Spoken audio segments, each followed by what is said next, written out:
കൂട്ടുകാരെ, അപ്പം നമ്മൾ ചാപ്റ്റർ 3 ആയിരുന്നു പഠിച്ചുകൊണ്ടിരിക്കുന്നത്. അപ്പം ഇത് പാർട്ട് 3 ആണ്. അപ്പം നമ്മൾ കഴിഞ്ഞ ക്ലാസ്സിൽ ഹോംവർക്ക് തന്നായിരുന്നു. ഫ്ലൂറിൻ്റെ F9ൻ്റെ സബ്ഷെൽ ഇലക്ട്രോണിക് വിന്യാസം എഴുതാൻ 9 ഇലക്ട്രോണുകളാണുള്ളത്. അപ്പോൾ ആദ്യം 1s നിന്ന് തുടങ്ങുന്നത്. അപ്പോൾ 1s2, അടുത്തത് 2s2,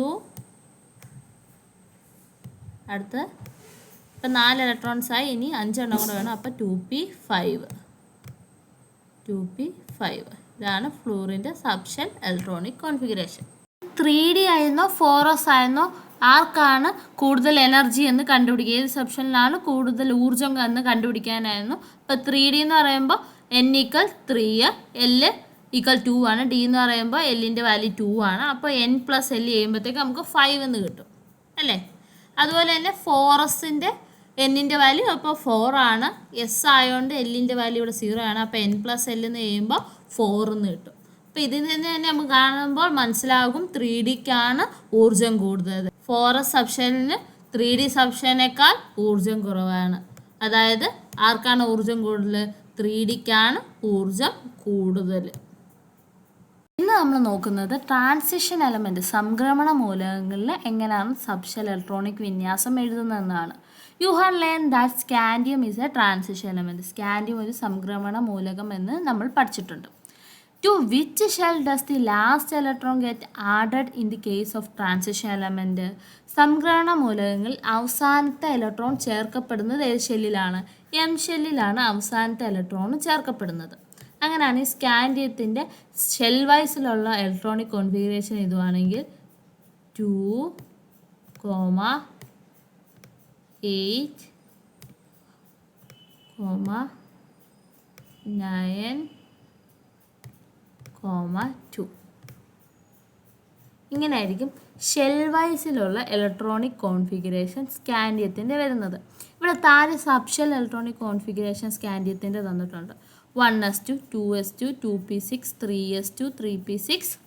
3p6 കഴിഞ്ഞ് അടുത്ത 4s ആണല്ലോ. 4s2, 3d1 ആണ്. അപ്പോൾ ഇതിൽ തന്നെ നോക്കിയാൽ നമുക്ക് ഷെൽ വൈസ് ഉള്ള ഷെല്ലിൻ്റെ ക്രമത്തിലുള്ള ഇലക്ട്രോണിക് വിന്യാസം എഴുതാം. 1s2 അപ്പോൾ ആദ്യത്തെ ഷെല്ലിൽ 2 ഇലക്ട്രോൺ. 2s2, 2p6 രണ്ടാമത്തെ എൽ ഷെല്ലിൽ 8 ഇലക്ട്രോൺസ്.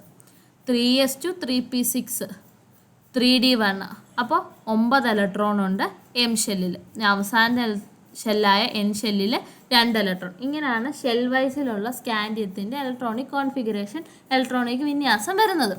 അപ്പോൾ സംക്രമണ മൂലകങ്ങൾ ട്രാൻസിഷൻ എലമെൻറ്റിൽ അവർ ഡി ബ്ലോക്ക് മൂലകങ്ങൾ എന്ന് വിളിക്കുന്നതിൻ്റെ കാരണം അവസാനം ഇലക്ട്രോണ് ഏത് സബ്ഷെല്ലാണ് കയറുന്നത്? ഡി സബ്ഷെല്ല് അല്ലേ. ഡി സബ്ഷെല്ലിലാണ് അവസാനത്തെ ഇലക്ട്രോണ് വന്ന് നിറയുന്നത്. അതുകൊണ്ടാണ് സംക്രമണ മൂലകങ്ങളെ ട്രാൻസിഷൻ എലമെൻറ്റിനെ ഡി ബ്ലോക്ക് എലമെൻറ്റ്സ് എന്ന് വിളിക്കുന്നത്. ഇതിനെ നമുക്ക് ഇങ്ങനെ എഴുതാം: 1s2, 2s2, 2p6, 3s2, 3p6, 3d1, 4s2. ഇത് നമ്മളെ ഷെല്ലിൻ്റെ ഓർഡറിൽ തന്നെ എഴുതിയതാന്നേ ഉള്ളൂ. ശരിക്കും എന്താണ് ഇങ്ങനെയാണ് എഴുതുന്നത്? എന്താണ് എനർജി കൂടി വരുന്ന രീതിയിലാണല്ലോ നമ്മൾ സബ്ഷെല്ലിൻ്റെ ഇലക്ട്രോണിക് വിന്യാസ കോൺഫിഗറേഷൻ എഴുതുന്നത്. അപ്പോൾ 1s2, 2s2, 2p6, 3s2, 3p6, 4s2. ബാക്കി ഇലക്ട്രോണാണ് നമ്മൾ എവിടെ ഇരുത്തുന്നത്? 3Dയിൽ ഇരുത്തുന്നത്. അപ്പോൾ 3d1 അങ്ങനെ 21 ഇലക്ട്രോൺസ്.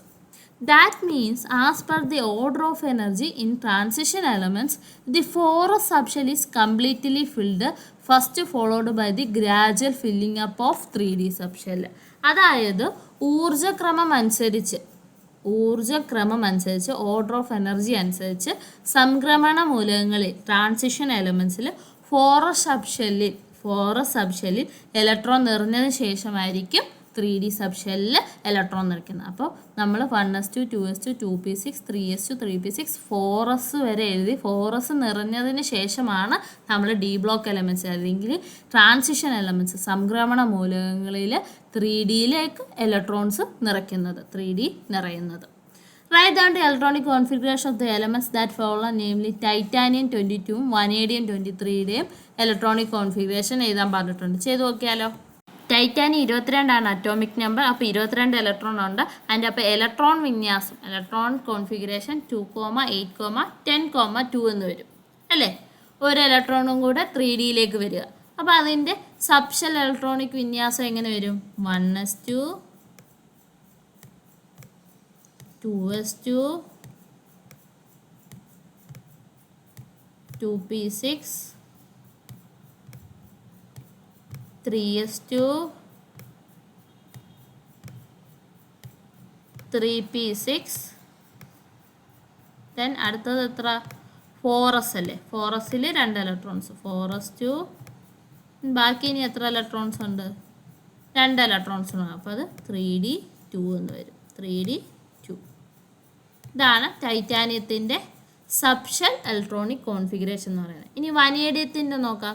വനേഡിയത്തിൻ്റെ ഇലക്ട്രോൺ വിന്യാസം എങ്ങനെ വരും 2, 8, 23 ഇലക്ട്രോൺസ് ആണുള്ളത്. അപ്പോൾ ഇവിടെ നോക്ക് 22 ആയപ്പോൾ 2, 8, 10, 2 ആയിരുന്നു. 21 ആയിരുന്നപ്പോൾ 2, 8, 9, 2. അപ്പോൾ 23 ആകുമ്പോൾ 2, 8, 11, 2 എന്ന് വരും. ഇതെല്ലാം ഓരോ ഷെല്ലുകളിലുള്ള ഇത് കെ ഷെല്ലിലുള്ളത്, ഇത് എൽ ഷെല്ലിലുള്ളത്, ഇത് എം ഷെല്ലിലുള്ളത്, ഇത് എൻ ഷെല്ലിലുള്ളതും. അവസാനത്തെ ഇലക്ട്രോൺ വന്ന് ഫില്ലാവുന്ന സബ് ഷെല്ല് 3D ആണ്. അവസാനത്തെ ഇലക്ട്രോൺ വന്ന് ഫില്ലാവുന്ന ഷെല്ലെന്ന് പറയുന്നത് എം ഷെല്ലാണ്. കാരണം 3D ഏത് ഷെല്ലിലാണ് ഇരിക്കുന്നത്? എം ഷെല്ലിലാണ് ഇരിക്കുന്നത്.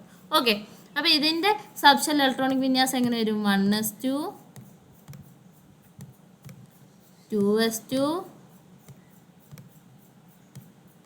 2p6 3s2 3p6 4s2 ബാക്കി 3d3 എന്ന് വരും. 3d3 എന്ന് വരും. 23 അല്ലേ, അപ്പോൾ 3d3 എന്ന് വരും. Let us get familiarized with another method of representing subshell electronic configuration. Subshell electronic വിന്യാസം എഴുതാനുള്ള മറ്റൊരു രീതി പരിചയപ്പെടാം.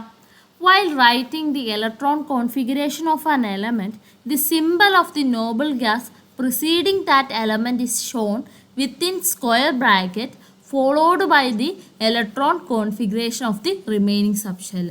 അപ്പോൾ ഇനി വേറൊരു രീതി എന്ന് പറയുന്നത് സബ്ഷെൽ ഇലക്ട്രോൺ വിന്യാസം എഴുതേണ്ട മൂലകത്തിന് തൊട്ടു മുമ്പുള്ള ഉത്കൃഷ്ടവാതകം, അതായത് നോബിൾ ഗ്യാസിൻ്റെ പ്രതീകം നമ്മൾ സ്ക്വയർ ബ്രാക്കറ്റിൽ കാണിച്ച് തുടർന്നുള്ള സബ്ഷെൽ ഇലക്ട്രോൺ വിന്യാസം മാത്രം എഴുതിയാൽ മതിയാകും.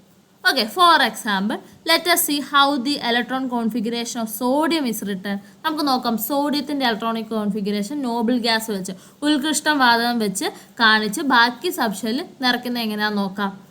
The electronic configuration of sodium is 1s2 2s2 2p6 3s1 അല്ലേ. 1s2 2s2 2p6 3s1 അതായത് 11 ഇലക്ട്രോൺസ് ഉണ്ട്. ഇതിൽ നമുക്കറിയാം 1s2 2s2 2p6 10 ഇലക്ട്രോൺസ് ഉണ്ട് ഇവിടെ. അപ്പോൾ 10 ഇലക്ട്രോൺസ് വരുന്ന കേസ് ആരുടെയാണ്? ഏത് നോബിൾ ഗ്യാസ് ആണ്? നിയോൺ അല്ലേ, നിയോൺ. അതിൻ്റെ അറ്റോമിക് നമ്പർ എന്ന് പറയുന്നത് 10 നിയോൺ ആണ് വരുന്നത്. അതിൻ്റെ അറ്റോമിക് നമ്പർ എന്ന് പറയുമ്പോൾ 10. ഉത്കൃഷ്ടവാതകം ഏതാണ്? നിയോൺ ആണ്. തൊട്ട് മുമ്പിൽ വരുന്ന ഉത്കൃഷ്ടവാതകം 11 മുന്നിൽ വരുന്ന സോഡിയത്തിൻ്റെ മുന്നിൽ വരുന്ന ഉത്കൃഷ്ടവാതകം ഏതാണ്?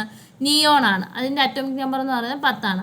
അപ്പോൾ സോഡിയത്തിൻ്റെ കോൺഫിഗറേഷൻ നമ്മൾ ഉത്കൃഷ്ടവാതകത്തോട് ചേർത്ത് അല്ലെങ്കിൽ നോബിൾ ഗ്യാസിനോട് ചേർത്ത് എങ്ങനെ എഴുതുന്നത്? ഇത്രയും ഭാഗം നിയോണിൻ്റെയാണ്. അപ്പോൾ നിയോൺ NE അതൊരു സ്ക്വയർ ബ്രാക്കറ്റിൽ കൊടുക്കുക. ദെൻ ബാക്കി എന്താ ഉള്ളത്? അതിൽ ഉൾപ്പെടാത്ത 3s1. ഇങ്ങനെയാണ് നമ്മൾ നോബിൾ ഗ്യാസ് വെച്ച് ഉത്കൃഷ്ടവാതകം വെച്ച് സബ്ഷെൽ ഇലക്ട്രോണിക് വിന്യാസം എഴുതുന്നത്. How will you write the electron configuration of potassium in the same manner? Potassium എന്ന് പറയുന്നത് K 19 ഈ 19 മുന്നിലുള്ള ഉത്കൃഷ്ടവാതകം അതായത് നോബിൾ ഗ്യാസ് എന്ന് പറയുന്ന ആർഗൺ ആണ്. ആർഗൺ എന്ന് പറയുന്നത് 18. ആർഗൺ എത്രയാണ്? 18. നമുക്ക് എങ്ങനെ വരും? ആർഗൺ സ്ക്വയർ ബ്രാക്കറ്റിൽ കൊടുക്കുക. ദെൻ 4s1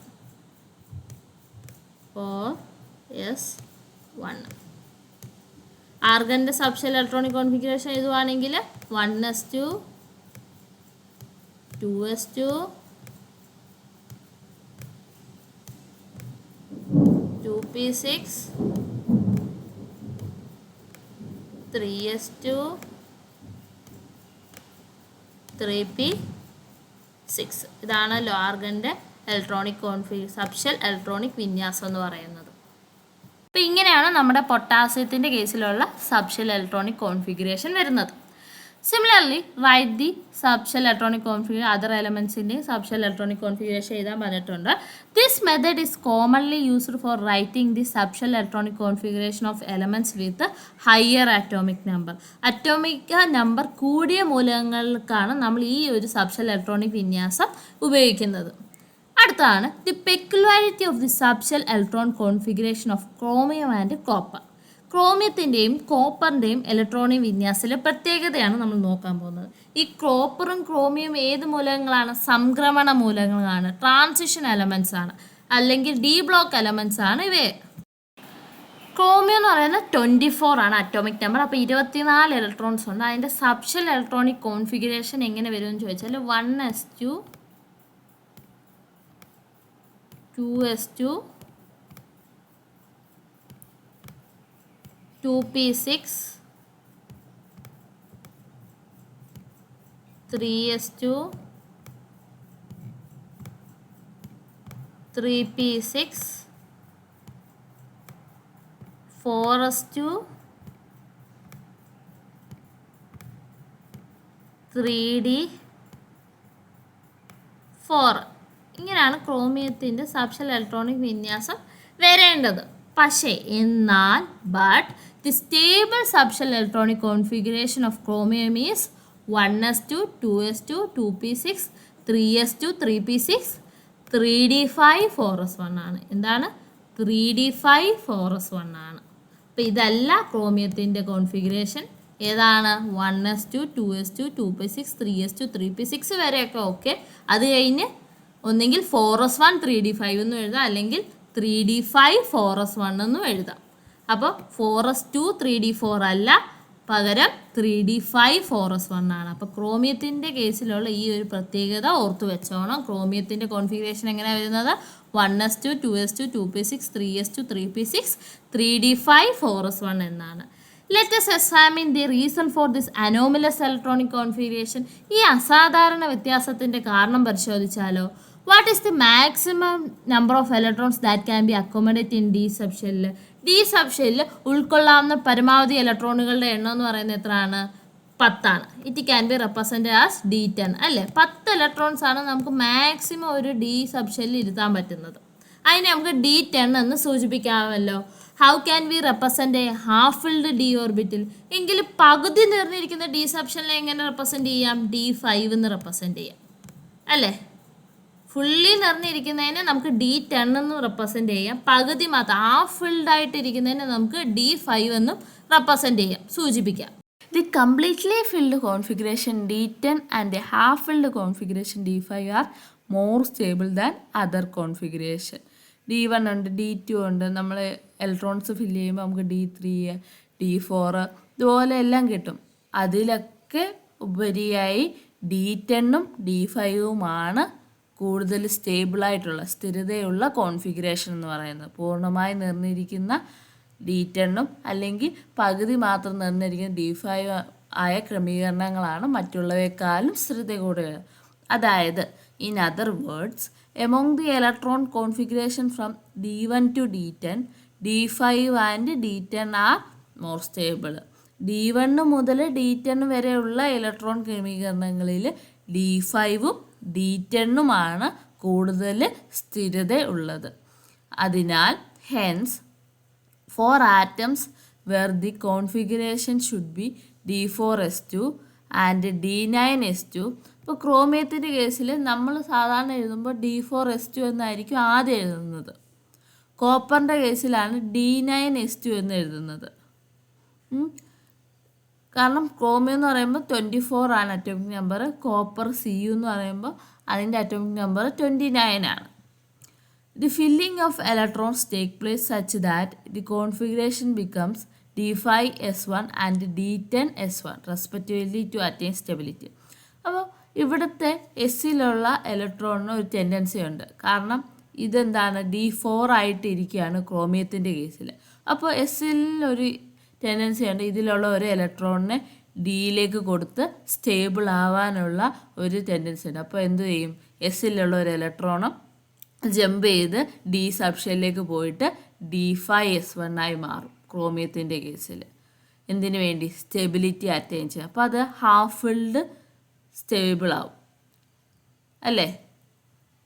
പകുതി മാത്രം നിറഞ്ഞ രീതിയിലുള്ള കോൺഫിഗറേഷനായി മാറും. അപ്പോൾ അത് സ്ഥിരതയുള്ളതായി മാറും. അതുപോലെ തന്നെ കോപ്പറിൻ്റെ കേസിൽ D9S2 എന്നാണ് നമ്മൾ എക്സ്പെക്റ്റ് ചെയ്യുന്നത്, നമ്മൾ വിചാരിക്കുന്നത് അങ്ങനെയാണ്. പക്ഷേ ഇവിടെ എന്ത് സംഭവിക്കും? D9. അപ്പോൾ ഒരു ഇലക്ട്രോണും കൂടെ കിട്ടിയാൽ എന്താവും? അത് സ്റ്റേബിളാവും. അപ്പോൾ എന്ത് ചെയ്യും? എസ്സിലുള്ള ഒരു ഇലക്ട്രോൺ എന്ത് ചെയ്യും? അതിൽ നിന്ന് ജമ്പ് ചെയ്ത് ഡി സബ്ഷെല്ലിലേക്ക് പോയി എന്ത് ചെയ്യും? സ്റ്റെബിലിറ്റി അറ്റൈൻ ചെയ്യും, സ്ഥിരത കൈവരിക്കും. അങ്ങനെ D10S1 ആയി മാറും കോപ്പറിൻ്റെ കേസിൽ.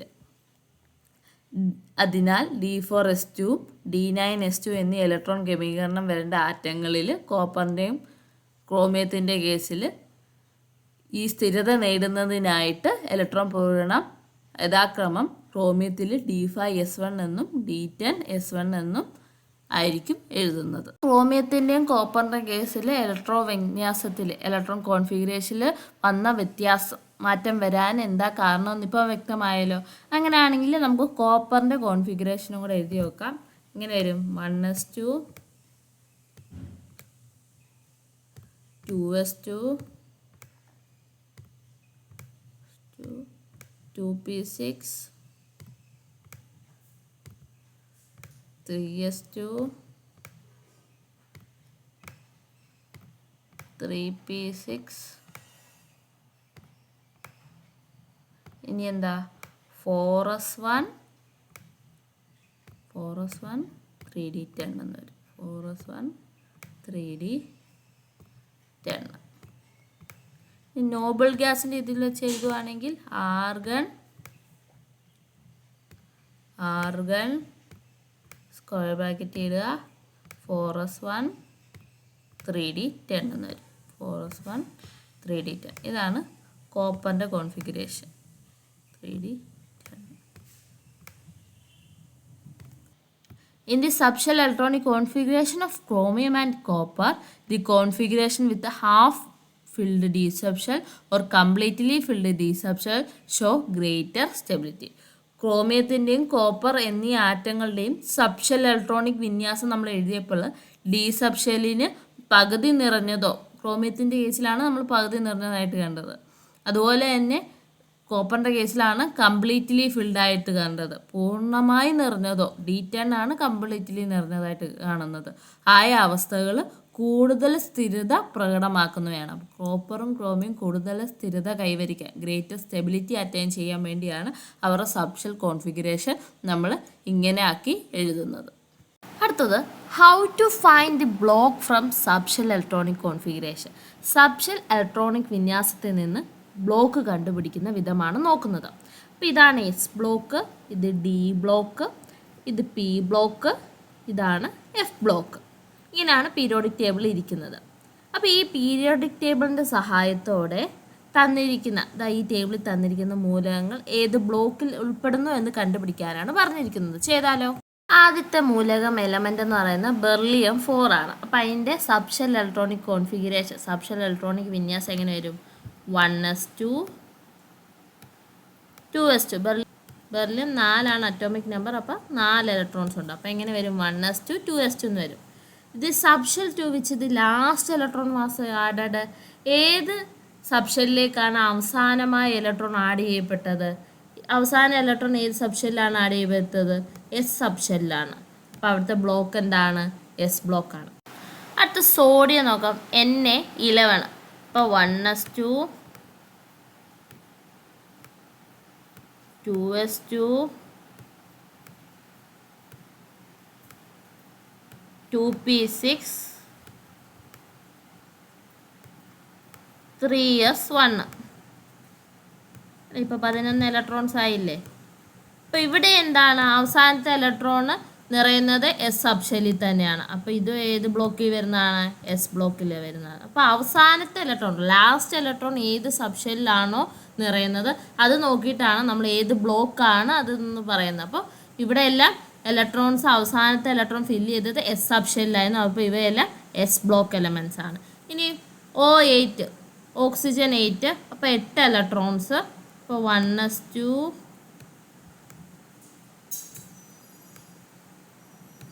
2s2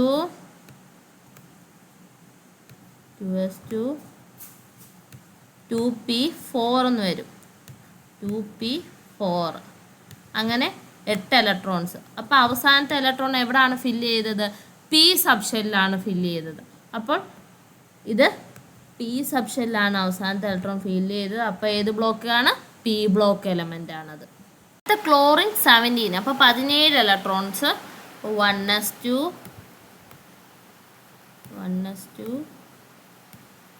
2s2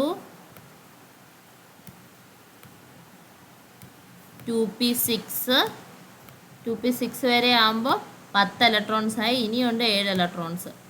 3s2 അപ്പോൾ 12 ഇലക്ട്രോൺസ് ആയി. ഇനി 5 കൂടെ മതി. അപ്പോൾ 3p5.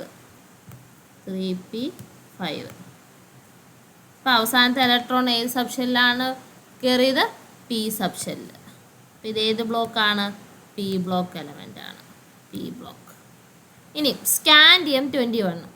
സ്കാൻഡിയത്തിൻ്റെ 1s2, സ്കാൻഡിയത്തിൻ്റെ ഇങ്ങോട്ട് എഴുതുകയാണ്. സ്കാൻഡിയത്തിൻ്റെ 1s2 21 ഇലക്ട്രോൺസ്. 2s2 2p6 ഇത്രയും കൂടെ കൂട്ടുമ്പോൾ 10 ഇലക്ട്രോൺസ് ആയി. ഇനിയുണ്ട് 11. 1s2 2s2 2p6 3s2 3p6 then 4s2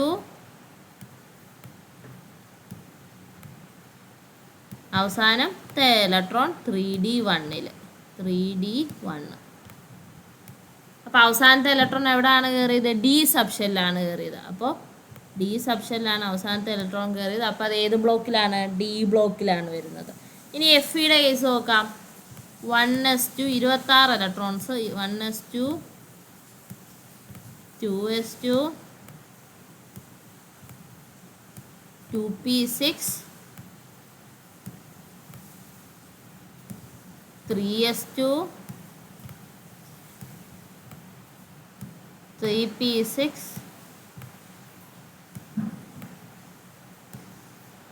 4s2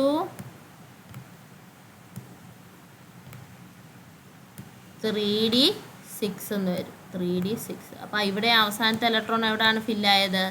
D സബ്ഷെല്ലാണ് ഫില്ലായത്. അപ്പോൾ ഇതും ഡി ബ്ലോക്ക് എലമെൻ്റ് ആണ്. അയണും ഡി ബ്ലോക്ക് എലമെൻ്റ് ആണ്. ഏത് ബ്ലോക്ക് എലമെൻ്റ് ആണെന്ന് കണ്ടുപിടിക്കുന്നത് മനസ്സിലായോ? അവസാനത്തെ ഇലക്ട്രോൺ പൂരണം നടത്തുമ്പോൾ അവസാനത്തെ ഇലക്ട്രോൺ, ലാസ്റ്റ് ഇലക്ട്രോൺ ഏത് സബ്ഷെല്ലാണോ ഫില്ലാവുന്നത് അതായിരിക്കും ആ എലമെൻറ്റിൻ്റെ അല്ലെ ആ മൂലകം ഉൾപ്പെടുന്ന ബ്ലോക്ക് എന്ന് പറയുന്നത്. The groups which are included in S block 1, 2. S ബ്ലോക്കിൽ ഉൾപ്പെടുന്ന ഗ്രൂപ്പുകൾ എന്ന് പറയുന്നത് 1ഉം 2ഉമാണ്. The groups which are include in P block. P ബ്ലോക്കിൽ ഉൾപ്പെടുന്ന ഗ്രൂപ്പുകൾ 13 മുതൽ 18 വരെയുള്ള ബ്ലോക്കുകളാണ് പി ബ്ലോക്ക് എന്ന് പറയുന്നത്. The groups which are included in D block. D ബ്ലോക്കിൽ ഉൾപ്പെടുന്ന ഗ്രൂപ്പുകൾ 3 മുതൽ 12 വരെയുള്ളവരാണ് ഡി ബ്ലോക്ക് എന്ന് പറയുന്നത്. 1ഉം 2ഉം എസ് ബ്ലോക്ക്. പി ബ്ലോക്ക് എന്ന് പറയുമ്പോൾ 13 മുതൽ 18 വരെയുള്ളതും ഡി ബ്ലോക്ക് എന്ന് പറയുമ്പോൾ 3ഉം 2ഉമാണ്. F block elements are placed at the bottom of the periodic table in 2 separate rows. നമ്മൾ പീരിയോഡിക് ടേബിളിൽ കണ്ടു ഏറ്റവും അടിയിലായിട്ടാണ് എഫ് ബ്ലോക്ക് മൂലകങ്ങളെ കൊടുത്തിരിക്കുന്നത്. 2 പ്രത്യേക നിരകളിലായിട്ടാണ് എഫ് ബ്ലോക്ക് എലമെൻറ്റ്സിനെ ക്രമീകരിച്ചിരിക്കുന്നത്. How to find the period number from subshell electronic configuration. Subshell electronic വിന്യാസത്തിൽ നിന്ന് പീരീഡ് കണ്ടുപിടിക്കുന്ന വിധമാണ് നോക്കുന്നത്. ഇതാണല്ലോ എസ് ബ്ലോക്ക്. എസ് ബ്ലോക്കിൽ ഉൾപ്പെടുന്നത് 1ഉം 2ഉം ഗ്രൂപ്പാണ്. അങ്ങനെ 1ാമത്തെ ഗ്രൂപ്പ്, 2ാമത്തെ ഗ്രൂപ്പ്, 3ാമത്തെ ഗ്രൂപ്പ്, 4, 5, 6, 7, 8, 12 വരെ, 3 തൊട്ട് 12 വരെ ഉള്ളതാണ് ഡി ബ്ലോക്ക്. അതിനുശേഷം 13 മുതൽ 18 വരെയുള്ളവരാണ് പി ബ്ലോക്ക്. ഇത് ഉൾപ്പെടാതെ താഴെ ക്രമീകരിച്ചിരിക്കുന്നവരാണ് എഫ് ബ്ലോക്ക്. അപ്പോൾ ഇങ്ങനെ പോകുന്നവരാണ് നമ്മൾ ഗ്രൂപ്പുകൾ എന്ന് വിളിക്കുന്നത്. മൊത്തത്തിൽ പീരിയോഡിക് ടേബിളിലുള്ള ഗ്രൂപ്പിൻ്റെ എണ്ണം എത്രയാണ്? 18 ഗ്രൂപ്പുകളുടെ എണ്ണം. ഇനി ഇതിൽ എത്ര പീരീഡ് ഉണ്ടെന്ന് നോക്കിയാൽ നമ്മൾ ഇങ്ങനെ നോക്കണം. 1, 2, 3, 4, 5, 6, 7 എത്ര 7 പീരീഡാണ് ഉള്ളത്. അപ്പം മൊത്തത്തിൽ ഗ്രൂപ്പ് 18 എണ്ണവും 7 പീരീഡുമാണ് നമ്മുടെ പീരിയോഡിക് ടേബിളിലുള്ളത്. ഇനി നോക്കാം. ഷെൽ ഇലക്ട്രോൺ വിന്യാസത്തിൽ നിന്ന് പീരീഡ് നമ്പർ കണ്ടുപിടിക്കുന്ന വിധം നിങ്ങൾക്കറിയാമല്ലോ. മഗ്നീഷ്യത്തിൻ്റെ ഷെൽ ഇലക്ട്രോണിക് വിന്യാസം എഴുതുക. 12 ഇലക്ട്രോൺസ് ആണ്. അപ്പോൾ 2, 8, 2. അപ്പോൾ മഗ്നീഷ്യം ഏത് പീരീഡിലാണ് വരുന്നത്? ഇവിടെ നോക്കൂ. ആദ്യം ഇതൊക്കെ ഏതൊക്കെ ഷെല്ലിലാണ് വരുന്നത്? ഇത് കെ ഷെല്ലിലാണ് വരുന്നത് അല്ലേ. ഇത് 8ാമത്തെ ഇലക്ട്രോൺ സെൽ ഷെല്ലിൽ, അവസാനത്തെ ഇലക്ട്രോൺ എം ഷെല്ലിലാണ് വരുന്നത്. അപ്പോൾ ഇവിടെ നോക്കേണ്ടത് ഏറ്റവും വലിയ ഷെൽ നമ്പർ ഏതാണ് വരുന്നത്? ഏതാണ്? 3 ആണ്. അപ്പോൾ ഇത് ഏത് പീരീഡിലാണ് വരുന്നത്? 3ലാണ് വരുന്നത്. സെയിം കേസ് നമുക്ക് സബ്ഷെൽ ഇലക്ട്രോണിക് വിന്യാസം എഴുതി, സബ്ഷെൽ ഇലക്ട്രോണിക് കോൺഫിഗറേഷൻ എഴുതി മഗ്നീഷ്യത്തിൻ്റെ പീരീഡ് നമ്പർ കണ്ടുപിടിക്കാൻ സാധിക്കും. 1s2, 2s2, 2p6.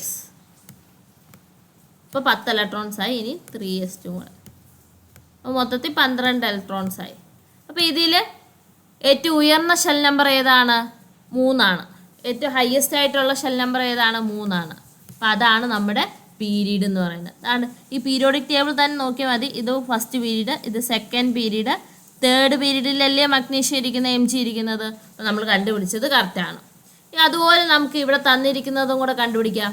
അങ്ങനെയാണ് കാർബണിൻ്റെ സബ്ഷെൽ ഇലക്ട്രോണിക് വിന്യാസം എഴുതാം. 6 ഇലക്ട്രോൺ ആണ്. അപ്പോൾ 1s2, 2s2, 2p2 അല്ലേ. 6 ഇലക്ട്രോൺസായി.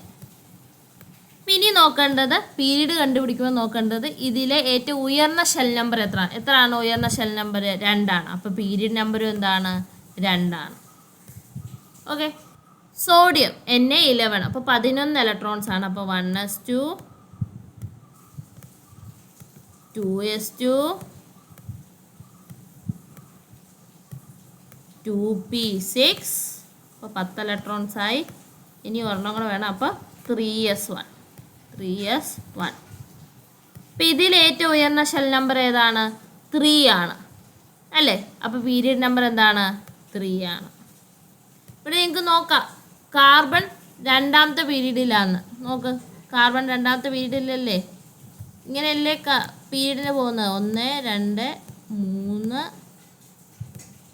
4, 5, 6, 7. അവസാനത്തെ 7. ഇങ്ങനെയാണ് പീരീഡ് പോകുന്നത്. അപ്പോൾ നമ്മുടെ കാർബൺ ഏത് പീരീഡിലായിരിക്കുന്നത്? 2ാമത്തെ പീരീഡ്. നമ്മൾ കണ്ടുപിടിച്ച സോഡിയം ഏത് പീരീഡിലായിരിക്കുന്നത്? 3ാമത്തെ പീരീഡ്. അങ്ങനെയാണ് ഈ സ്കാൻഡിയം ഏത് പീരീഡിലായിരിക്കുന്നത് നോക്കാം. അതിൻ്റെയും സബ്ഷെൽ ഇലക്ട്രോണിക് കോൺഫിഗറേഷൻ എഴുതുക. 1s2, 2s2, 2p6, 3s2, 3p6, 4s2, 3d1. ഇതാണ് സ്കാൻഡിയം. 21 ഇലക്ട്രോൺസ്. അതിൻ്റെ സബ്ഷെൽ ഇലക്ട്രോണിക് വിന്യാസം ഇങ്ങനെ വരും. ഇതിൽ നോക്കുമ്പോൾ ഏറ്റവും ഉയർന്ന ഷെൽ നമ്പർ എത്ര ആണ്? 4 ആണ്. തെറ്റിപ്പോരുത്. ഇവിടെ നോക്കുക. 1 ഉണ്ട്, 2 ഉണ്ട്, 3 ഉണ്ട്, 4 ഉണ്ട്. അപ്പോൾ ഏറ്റവും ഉയർന്ന ഷെൽ നമ്പർ ഇവിടെ എത്ര ആണ്? 4. അപ്പോൾ പീരീഡ് എന്താണ്? 4 ആണ്. ഇവിടെ നിങ്ങൾക്ക് നോക്കിയാൽ തന്നെ അറിയാം സ്കാൻഡിയം 4ാമത്തെ പീരീഡിലാണ് വരുന്നത്. കണ്ടോ? 4ാമത്തെ പീരീഡിലാണ് സ്കാൻഡിയം വരുന്നത്. അപ്പോൾ ഇങ്ങനെയാണ് നമ്മൾ സബ്ഷെൽ ഇലക്ട്രോണിക് വിന്യാസം കൊണ്ട് പീരീഡ് നമ്പർ കണ്ടുപിടിക്കുന്നത്. The period number of an element is the highest shell number in it subshell electronic configuration. ഒരു മൂലകത്തിൻ്റെ സബ്ഷെൽ ഇലക്ട്രോണിക് വിന്യാസത്തിലെ ഏറ്റവും ഉയർന്ന ഷെൽ നമ്പറാണ് ഹയസ്റ്റ് ഷെൽ നമ്പറാണ് ആ മൂലകത്തിൻ്റെ പീരീഡ് നമ്പർ എന്ന് പറയുന്നത്. നമ്മൾ പീരീഡ് നമ്പർ എങ്ങനെയാണ് കണ്ടുപിടിക്കുന്നതെന്ന് മനസ്സിലാക്കി. സബ്ഷെൽ ഇലക്ട്രോണിക് വിന്യാസം എഴുതുമ്പോൾ, സബ്ഷെൽ ഇലക്ട്രോണിക് കോൺഫിഗറേഷൻ എഴുതുമ്പോൾ അതിൽ ഹയസ്റ്റ് ഷെൽ നമ്പർ ഏതാണോ, ഏറ്റവും ഉയർന്ന ഷെൽ നമ്പർ ഏതാണോ അതാണ് അതിൻ്റെ പീരീഡ് നമ്പർ. ഇനി നമ്മൾ നോക്കുന്നത് ഈ സബ്ഷെൽ ഇലക്ട്രോണിക് കോൺഫിഗറേഷൻ വെച്ച് തന്നെ എസ് ബ്ലോക്കിലെ ഏത് ഗ്രൂപ്പാണ്, പി ബ്ലോക്കിലെ ഏത് ഗ്രൂപ്പാണ്, ഡി ബ്ലോക്കിലെ ഏത് ഗ്രൂപ്പാണ് എന്നാണ് കണ്ടുപിടിക്കാൻ പോകുന്നത്. How to find the group number from subshell electronic configuration. Subshell electronic വിന്യാസത്തിൽ നിന്ന് ഗ്രൂപ്പ് നമ്പർ കണ്ടുപിടിക്കുന്ന വിധം നോക്കിയാലോ. Come on. The group number of S block elements. ഇപ്പോൾ എസ് ബ്ലോക്ക് എലമെൻറ്റ്സ് എന്ന് പറയുമ്പോൾ ഗ്രൂപ്പ് 1ഉം ഗ്രൂപ്പ് 2ഉം ആണ് എസ് ബ്ലോക്ക് മൂലകങ്ങൾ എന്ന് പറയുന്നത്. It is possible to find the group number of elements on the basis of subshell electronic configuration. Subshell electronic വിന്യാസത്തിൻ്റെ അടിസ്ഥാനത്തിൽ group number കണ്ടെത്താൻ കഴിയും. അങ്ങനെയാണ് ഈ ടേബിൾ ഒന്ന് ചെയ്തു നോക്കാം. ആദ്യത്തെ ലിഥിയം 3 ആണ്. അപ്പോൾ 1s2 ഇപ്പോൾ 2 ഇലക്ട്രോൺസായി. ഇനി അടുത്തതിൽ ഒരു ഇലക്ട്രോണും കൂടെ കൊടുത്താൽ മതി. 2s1 1s2 2s1 ഏത് ബ്ലോക്കാണ്? എസ് ബ്ലോക്കാണ്. കാരണം അവസാനത്തെ ഇലക്ട്രോൺ എസ് സബ്ഷെല്ലിലാണ് ഫില്ല് ചെയ്യുന്നത്. അത് തന്നെയായിരിക്കും ആ മൂലകത്തിൻ്റെ ബ്ലോക്ക് എന്ന് പറയുന്നത്. അപ്പോൾ എസ് ബ്ലോക്കാണ്. Number of electrons in the outer most subshell, ബാഹിതമ ഷെല്ല്, അവസാനത്തെ ഷെല്ലായ ബാഹിതമ എസ് സബ്ഷെല്ലിൽ എത്ര ഇലക്ട്രോണുകളുണ്ട്? ഒരു ഇലക്ട്രോണേ ഉള്ളൂ അല്ലേ. അവസാനത്തെ ഈ ഷെല്ലിൽ എത്ര ഇലക്ട്രോൺ ഉണ്ട്? ഒരെണ്ണം. അപ്പോൾ അതിൻ്റെ ഗ്രൂപ്പ് നമ്പർ എന്ന് പറയുന്നത് 1 ആണ്. ഇങ്ങനെയാണ് നമ്മൾ എസ് ബ്ലോക്കിൻ്റെ കേസ്. ഇത് എസ് ബ്ലോക്കിൻ്റെ മാത്രമുള്ള കേസാണ്. ഓർത്തോണം, എസ് ബ്ലോക്കിൻ്റെ മാത്രമുള്ള കേസാണ്. ഇനി സോഡിയം നോക്കാം. 1s2 2s2 2p6 3s1. അപ്പോൾ 11 ഇലക്ട്രോൺസ് ആയില്ലേ. അവസാനത്തെ ഇലക്ട്രോൺ എസ് സബ് ഷെല്ലാണ്. അപ്പോൾ എസ് ബ്ലോക്ക്. വാഹിതമ ഷെല്ലിൽ ഇലക്ട്രോണുകളുടെ എണ്ണം എന്ന് പറയുന്നത് 1 ആണ്. അപ്പോൾ ഇതിവിടെ ഗ്രൂപ്പ് നമ്പർ 1 ആണ്. ഇനി മഗ്നീഷ്യം നോക്കാം. 12 ഇലക്ട്രോൺസ്. അപ്പോൾ 1s2 2s2 2p6 3s2 12 electrons ആയി. ഇവിടെ അവസാനത്തെ ഇലക്ട്രോൺ ഇരിക്കുന്നത് എസ് സബ് ഷെല്ലാണ്. അപ്പോൾ എസ് ബ്ലോക്കാണ്. ഇനി അവസാനത്തെ സബ്ഷെല്ലിലുള്ള ഇലക്ട്രോണുകളുടെ എണ്ണം എത്രയാണ്?